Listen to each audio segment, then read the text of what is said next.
Morning, everyone.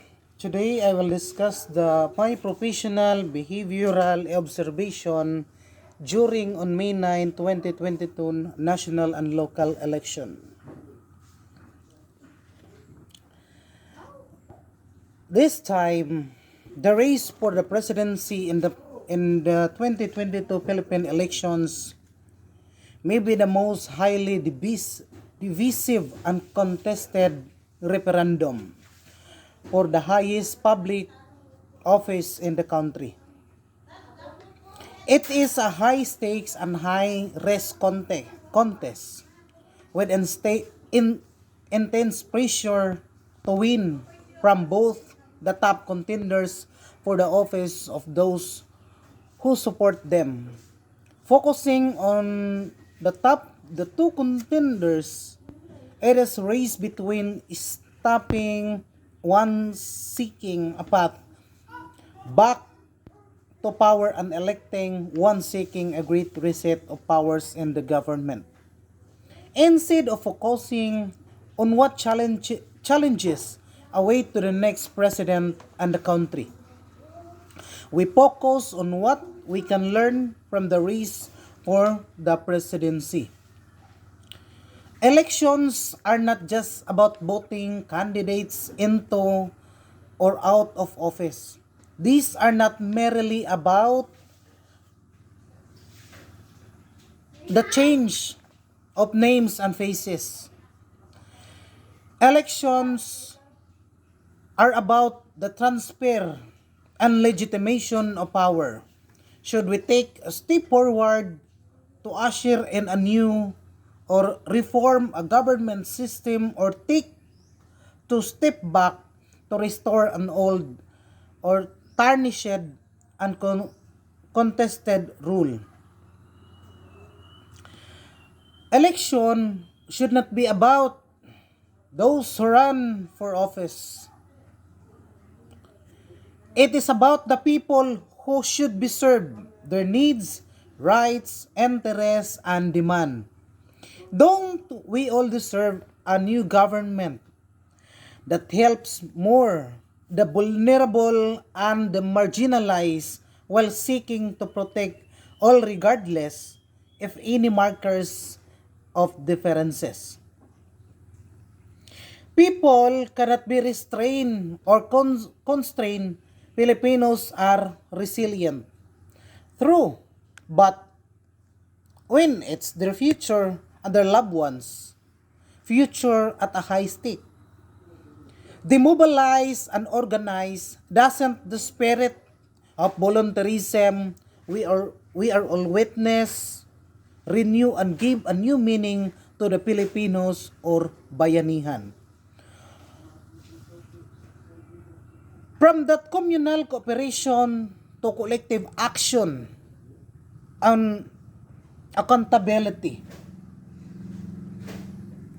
No issues are either political or morally compelling, because the politically continue contentious or not, all issues are should always be both politically and morally compelling.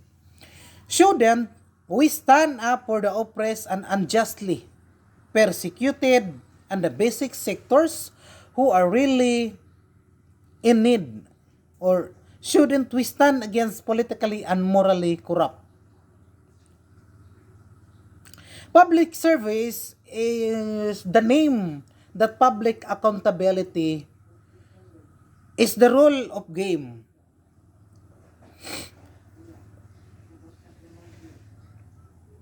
In Article 10, Section 1 of 1987 Philippine Constitution, states that public office is a public trust. Officers and employees must all times be accountable to the people. Why is it so difficult to execute? Shouldn't all those who run audit themselves first even when running? Instead of focusing on what opportunities await to the next president, we focus on the salient issues, tasks for the next president to act on.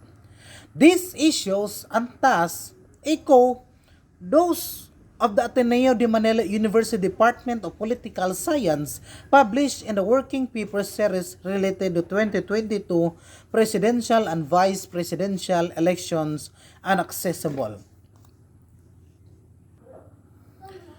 The Philippines goes to the polls on May 9 to choose a new president, to choose a new leaders, to choose a good leaders and a good citizen. In what analysts say will be the most significant elections in the Southeast Asian nation recent history. For our outgoing President Rodrigo Duterte leaves office with a reputation for brutality, his signature of drug war. He left thousands dead and is being investigated with the International Criminal Court or ICC. Economic incompetence and cracking down on the media and his critics. Duterte has also been criticized for his handling for the coronavirus pandemic, which has killed at least 60,439 people in the archipelago. Today, on May 9, there are 10 people battling to replace him, but only two stand a chance of winning.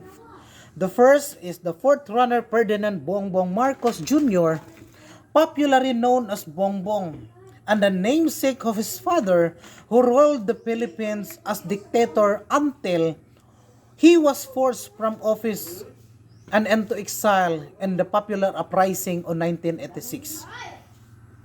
The second is Vice President Leni Robredo, the current Vice President and the head of the opposition who has promised more accountable and transparent government and to reinvigorate the country's democracy. This election is really a good versus evil campaign. From the University of Philippines Diliman, a political science, it's a quiet and clear. Duterte represents dynasty and autocracy and impunity. Robredo stands for the opposite of that integrity, accountability, and democracy. Some are once the polls close, counting get under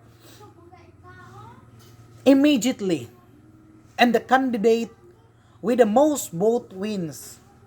There is no second round, so the name of the new president could be known within a few hours. The inauguration takes place on June 30. As well as the presidential race, Filipinos are choosing a new vice president. The position is elected separately to the president. Members of the Congress, governors, and thousands of local politicians, including mayors and councilors. Politics can be a dangerous business in the Philippines, and there is a risk of violence during both campaigning of or and the election itself.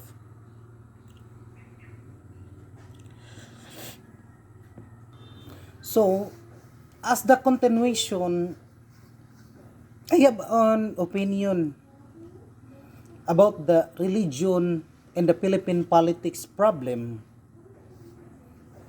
or part of a solution.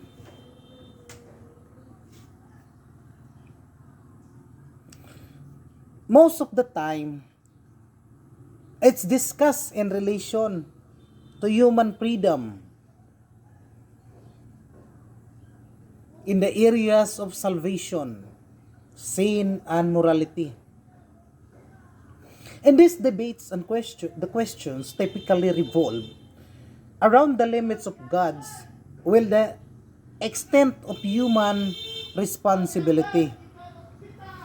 Its complexity, however, did not deter people from using it as soon as it became clear that Marcos Jr. won the election. In some cases, Christians have found in some encouragement that perhaps God has a better plan for the Philippines. Alluding to the prophet Isaiah, they didn't assure themselves that God's thoughts are higher than our thoughts. In other cases, however, Christians have evoked it to invalidate the grief that many others are going through, believing that what they do is their Christian's duty. They ask their fellowship to accept defeat, pray for the presumptive president, and desire that he would be blessed. And this rhetoric, God's sovereignty operates the three levels. On one level, let assert that electoral victory perfectly matches that will God, or another level, it also insists that if God had another candidate in mind, then the person should have won the election. And yet, on the other level, God's sovereignty is asking everyone else not only to accept their defeat, but also hold their tongue. And the last is perhaps the most sinister, because it renders grief and evil responses.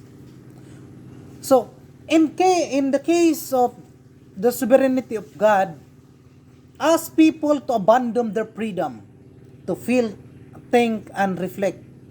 Worse, it absolves people of their ethical responsibility for the choices they make that affect society.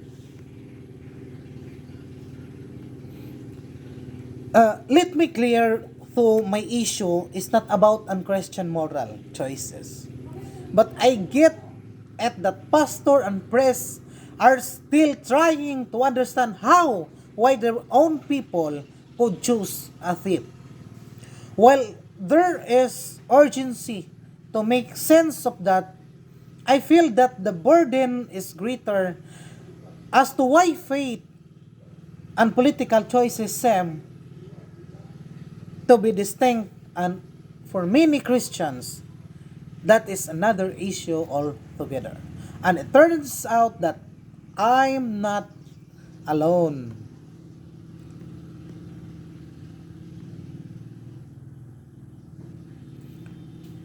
So, given this, on May 9, on May 9, 2022 national and local elections, my professional and behavioral observation during on that day of election, that given the forgiveness announce God's sovereignty, because this is the theologies proclaim, and let's accept who will win, who will lose, and no one could defeat. Let's understand the votes of President Bongbong Marcos of 31 million and the Vice President Sara Duterte of 32 million. So let's accept, let's them congratulate for the both of politics. Thank you.